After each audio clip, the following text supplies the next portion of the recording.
हल चलाए तूने, ओए तूने फसल उगाई, कैसे कोई ले जाएगा, ये है तेरी कमाई। तोड़ गुलामी की जंजीरें, बेबस होना ऐसे, तू है भारत माँ का बेटा, भूल गया ये कैसे। हो नहीं तू अकेला, हंसी सारे तेरे नाल, ओए पगड़ी संभाल जट्टा, पगड़ी संभाल, ओए पगड़ी संभाल जट्टा, पगड़ी संभाल।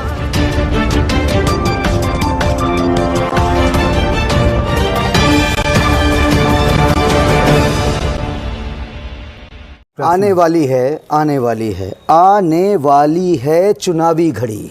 आ गई वो चुनावी घड़ी। आचार संहिता का ऐलान हो चुका है। 7 चरणों में उत्तर प्रदेश के चुनाव संपन्न होने। 2022 एक ऐसा ऐतिहासिक चुनाव होने जा रहा है कि किसी की भी समझ से परे ये गणित जा रही है। क्या होना है, कैसे होना है, कब होना है, ये आने वाले समय में आवाम तय करने वाली है। लेकिन हम बात करेंगे आज बहुजन समाज पार्टी के जफराबाद प्रत्याशी राजा संतोष मिश्रा जी से। बहुजन समाज पार्टी की जहां तक बात कर लें कि चढ़ गुंडों की छाती पर बटन दबेगी हाथी पर, 2007 का नारा तो याद होगा दोस्तों। लेकिन आज बहुजन समाज पार्टी अन्याय के इस दौर में उत्तर प्रदेश में मात्र ट्वीट तक और प्रेस कॉन्फ्रेंस तक सीमित क्यों है, इसका भी आज हम जवाब लेंगे उनके ही प्रत्याशी से। क्योंकि आज तो याद आ रही होगी इस अन्याय के दौर में बहन जी की। बहुत सारे लोग कहते हैं कि बहन जी तुम्हारी याद आएगी, तो क्यों आएगी? लॉ एंड ऑर्डर की देवी कही जाने वाली बहन जी क्यों सराही जाती हैं अपने कामों से? आज इसका भी हम जवाब लेंगे। पहले तो राजा संतोष मिश्रा जी हमारे साथ हैं। सर, बहुजन समाज पार्टी का जो विपक्ष के द्वारा बताया जा रहा है कि खोया हुआ जनाधार, क्या वास्तविकता है कि वो अपना बेस वोट खो चुके हैं, या फिर अपने ताकत को, जो मान्यवर कांसीराम कहा करते थे कि अपनी ताकत को, अपनी एनर्जी को इतना मजबूत बना के रखो कि किसी पर भी प्रहार हो तो वह जाया ना जाए, निरर्थक न जाए, क्या वो होने वाला है? क्या होने वाला है सर? देखिए, पहले तो आप लोग मीडिया बंधु को धन्यवाद मैं देना चाहता हूं जी सर, जो आपने एक उत्तर प्रदेश में ज्वलंत समस्या का उत्तर जानना चाहा। जी, मैं आप लोगों को बड़े साफ सुथरी विचारधारा से बताना चाहता हूं कि बहुजन समाज पार्टी एक मूवमेंट है, जिस मूवमेंट को बढ़ाने के लिए बाबा साहब डॉक्टर भीमराव अंबेडकर जी ने सतत प्रयास करके भारत में संविधान बनाने का काम किया।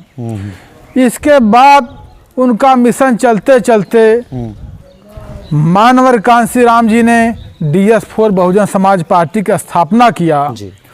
उनका उद्देश्य था गरीब, दलित, मजलूम और सर्व समाज में जो गरीब हैं, उनके साथ सर्व समाज में भी जो गरीब हैं, उनको भी साथ लेकर के चलने का काम मानवर कांसीराम जी का एक मूवमेंट है। उस मूवमेंट को बढ़ाते हुए बहन कुमारी मायावती उत्तर प्रदेश की 4 बार मुख्यमंत्री रह चुकी हैं, जिसको सारा उत्तर प्रदेश जानता है। और उनके लंबी दीर्घायु की मैं शुभकामना देना चाहता हूं।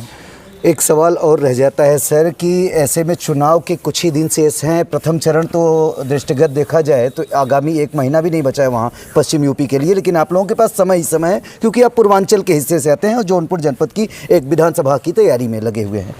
ऐसे में जब बहन जी की रैलियां प्रारंभ होंगी तो आपको लगता है कि जो हमारे समाज को बरगलाया जा रहा है, बहुजन समाज जो इस देश का सबसे बड़ा समाज है, उसको बरगलाया जा रहा है, उसको फोड़ा जा रहा है, उसमें सेंधमारी की जा रही है, उसको प्रलोभन दिया जा रहा है, ऐसे में क्या वो संगठित हो पाएंगे? बहन जी के नेतृत्व में जहां तक रैली की विषय की बात आपने किया है, एक करोड़ों रुपया, अरबों रुपया, ये क्या नरेंद्र मोदी के बाप का रुपया है? ये क्या मुख्यमंत्री योगी आदित्यनाथ के बाप का रुपया है? ये सरकारी खजाना को खाली करा करके इन्होंने रैली करने का काम किया है। ये सरकारी पैसा का दुरुपयोग है, जिसको बहन कुमारी मायावती जी ने दुरुपयोग न करने का निर्णय लिया है। लेकिन आपकी पार्टी की बात, क्योंकि हम तो आपकी पार्टी पर पूछ रहे थे, बहन जी पर पूछ रहे थे, आपकी सुप्रीमो पर। बहन जी साफ सुथरी हैं जी। बहुजन समाज पार्टी के वोटर अपने जगह पर फिट हैं, उनको कोई हिलाने डोलाने वाला नहीं है। रैली वो करता है जो डरा हुआ होता है, गठबंधन वो करता है जो डरा हुआ होता है। रैली गठबंधन का 2 फार्मूला आपको मैं बताना चाहता हूं। जिसकी सरकार हो, जिसकी गवर्नमेंट है, अगर वो बार बार रैली कर रहा है तो जानिए कि भारी से भारी पराजय का सामना उसको करना पड़ रहा है। लेकिन वो तो कह रहे हैं कि हम अपनी उपलब्धियों को, अपने काम जो 5 साल में हमने काम किए हैं उसको जन जन तक पहुंचा रहे हैं। वो उनकी उपलब्धि को सारा उत्तर प्रदेश जानता है। जिसकी उपलब्धि होती है जनता अपने आप बयान करती है, मुंह से बयान नहीं किया जाता है। उनकी कोई उपलब्धि नहीं है। सरकार के खजाना को कई सौ करोड़ रुपया खाली कर करके ये लोग रैली के माध्यम से, जहाज के माध्यम से बताना चाहते हैं, वो सरासर अनुचित कार्रवाई है। एक और प्रश्न रह जाता है मेरे प्रिय दर्शकों, और वो राजा साहब के लिए भी काफ़ी अच्छा प्रश्न होगा, क्योंकि बहुजन समाज पार्टी के राष्ट्रीय महासचिव श्री सतीश चंद्र मिश्रा जी भी एक प्रकार से कह लिया जाए तो जातिगत आधार उत्तर प्रदेश में बहुत तरासा जाता है, और ब्राह्मण फैक्टर, ब्राह्मण कार्ड बहन जी ने बार बार चला है। 12 में उनसे कुछ चूक जरूर हुई थी, लेकिन 17 में वह चूकी या नहीं चूकी ये उनके तक बात रह गई। लेकिन इस बार ब्राह्मणों पर हर किसी पार्टी की निगाह है। हाथी नहीं गणेश है, ब्रह्मा विष्णु महेश है, ये भी नारा बहन जी का दिया हुआ था, और बदौलत इसके बहन जी 4-4 बार मुख्यमंत्री रही। आज उन्हें मैं आप लोगों को बड़ा स्पष्ट मीडिया बंधु बताना चाहता हूँ कि इन्होंने भगवान परशुराम की जो छुट्टी था जी, भगवान परशुराम की छुट्टी को बैठते हुए योगी आदित्यनाथ जी ने उसको निरस्त कर दिया है। इनसे ब्राह्मण से प्रेम कैसे हो सकता है? ये इनका दिखावटी प्रेम है। ब्राह्मणों का इनकाउंटर किया गया है, इनका दिखावटी प्रेम है। जब इनको पता चल गया कि भारी से भारी पराजय हमारी होने वाली है, उत्तर प्रदेश में भारतीय जनता पार्टी का सफाया होने वाला है, तो ये ब्राह्मण प्रेम दिखा रहे हैं। 4.5 साल बीत गया, इनके पास ब्राह्मण प्रेम नहीं आया, आज ब्राह्मण प्रेम दिखा रहे हैं। इनके सारे ब्राह्मण प्रेम को भगवान परशुराम के वंशज तिरस्कार करेंगे। 2007 की बात 2022 में सारे ब्राह्मण समाज के लोग भगवान परशुराम के वंशज लोग बदला लेंगे। जो उनकी छुट्टी को निरस्त किए हैं, जो इनकाउंटर हुआ है, सारे ब्राह्मण एकजुट होकर के 23 सरकार को, भारतीय जनता पार्टी को, सरकार को पूरा हराने का काम करके बहन कुमारी मायावती को 5वीं बार मुख्यमंत्री बनाने का निर्णय ब्राह्मण समाज ले लिया है। ब्राह्मण समाज बहुत चतुर और चालाक समाज होता है, बुद्धिमान समाज होता है। आज ब्राह्मण इनको याद रहे हैं, इसके पहले 4.5 साल बीत गए, क्यों नहीं इनको ब्राह्मण याद आए? ये पहले भगवान परशुराम की छुट्टी भी बहाल नहीं किए, तो उसको बैठे बैठे मुख्यमंत्री निरस्त किया। तो मुख्यमंत्री की मंशा सारे ब्राह्मण लोग जा रहे हैं कि ब्राह्मण विरोधी है। इस नाते सारे ब्राह्मण एकजुट होकर के, मंदिर मस्जिद को अलग करके, ब्राह्मण समाज की रक्षा के लिए एकजुट होकर के उत्तर प्रदेश में 5वीं बार बहन कुमारी मायावती को चीफ मिनिस्टर बनने का निर्णय कर चुके हैं। एक अंतिम सवाल रह जाता है, बात अगर ब्राह्मण की आन बान शान की हो, हाँ, तो परशुराम की लंबी और बहुत बड़ी बड़ी प्रतिमाएं लगाने का काम समाजवादी पार्टी जरूर कर रही है, लेकिन परशुराम की जन्मभूमि श्री महान जी के विधानसभा क्षेत्र में आती है, जमैथा में आती है, और उस जमैथा जमदग्निपुरम जिसके नाम पर अभी फिर से नाम बदलने की बात चल रही है।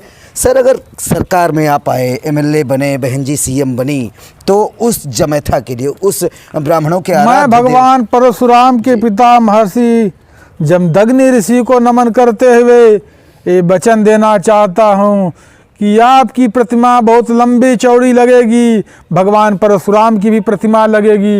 इसके साथ साथ उत्तर प्रदेश के कोने कोने में भगवान परशुराम की प्रतिमा को लगाने का पूरा निर्णय करके, एकजुट होकर के विधानसभा में प्रस्ताव पास करा करके पूरे ऑल इंडिया उत्तर प्रदेश में प्रतिमा लगाई जाएगी। इसके साथ साथ भगवान परशुराम जी की जो छुट्टी को मुख्यमंत्री ने निरस्त किया है, इसको बहाल कराया जाएगा। तो आज का एपिसोड हम यहाँ पर ख़त्म करते हैं। शख्सियत विशेष में आपने सुन ही लिया होगा कि क्या ख्वाब सजा कर बैठे हैं राजा संतोष मिश्रा, क्या कहना चाहते हैं अपने मतदाताओं से, अपने जातीय समीकरण को साधने के लिए उन्होंने क्या कुछ ब्राह्मणों के लिए कहा है और बहुजन समाज की ताकत और एकजुटता के लिए क्या संदेश दिया है। दीजिए हमें इजाजत, अगली बार फिर मिलेंगे एक नई शख्सियत, एक नई जय हिंद, जय पहचान के भारत, लिए। जय भगवान परशुराम। अपने आसपास की खबरों को देखने के लिए हमारे चैनल JN न्यूज एक्सप्रेस को सब्सक्राइब करें तथा बेल आइकन को प्रेस करना ना भूलें ताकि हर खबर पहुंचे आप तक।